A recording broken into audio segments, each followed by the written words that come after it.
الحمدللہ والصلاة والسلام علی رسول اللہ وعلی آلہ وصحبہ ومن اتبع ہداہ اما بعد فاعوذ باللہ من الشیطان الرجیم شہر رمضان الذی انزل فیہ القرآن ھدی للناس وبینات من الھدی والفرقان فمن شہد منکم الشہر فلیصم۔ اللہ تعالیٰ نے اس آیت میں یہ ذکر کیا ہے کہ ماہ رمضان وہ ہے جس میں قرآن نازل کیا گیا، اور یہ قرآن لوگوں کے لیے ہدایت ہے، اور ہدایت کی باتیں اس میں کھول کھول کر بیان کر دی گئی ہیں۔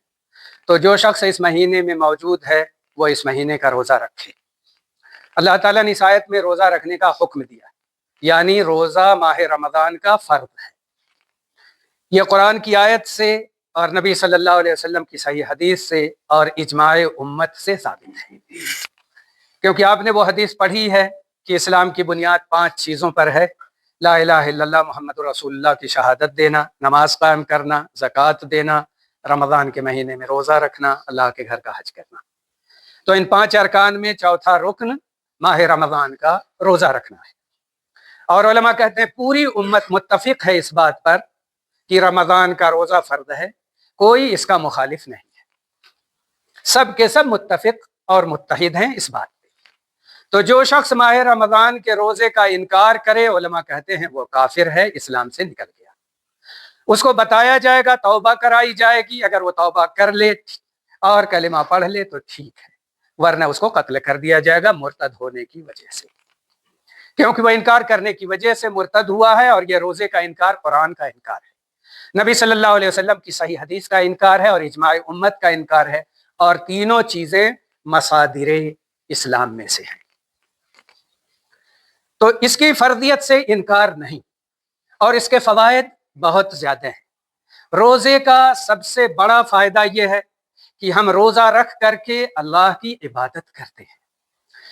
طلوع فجر سے لے کر غروب آفتاب تک ہم لوگ مسلسل اللہ کی عبادت میں ہوتے ہیں روزہ رکھ کر۔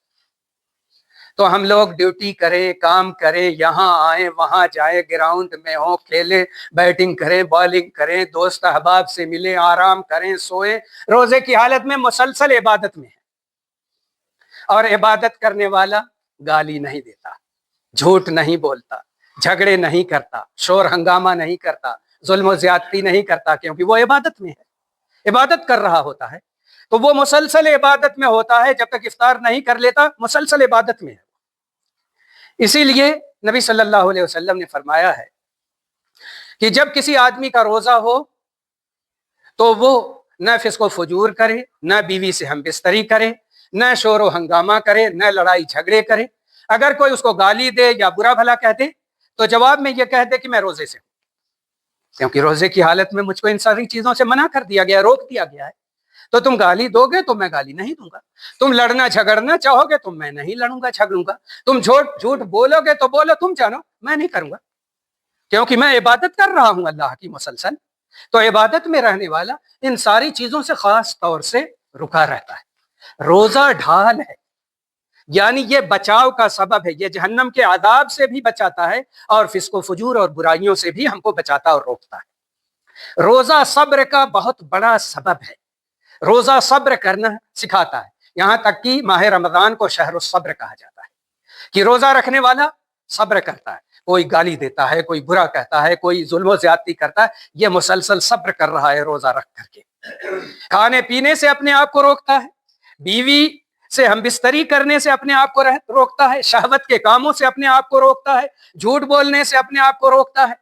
اسی لیے نبی صلی اللہ علیہ وسلم نے فرمایا کہ جو آدمی جھوٹ بولنا نہ چھوڑے، جھوٹی باتوں پر عمل کرنا نہ چھوڑے، جہالت و نادانی کے کام نہ چھوڑے، تو اللہ کو ضرورت نہیں ہے کہ ایسا آدمی کھانا پانی چھوڑ کر بھوکا اور پیاسا رہے۔ اس لیے ایک انسان روزہ رکھے تو وہ یہ شعور رکھے کہ وہ مسلسل اللہ کی عبادت میں ہے، اس لیے ساری چیزوں سے، ساری برائیوں سے اور غلط کاموں سے رکا رہے۔ اللہ توفیق دے۔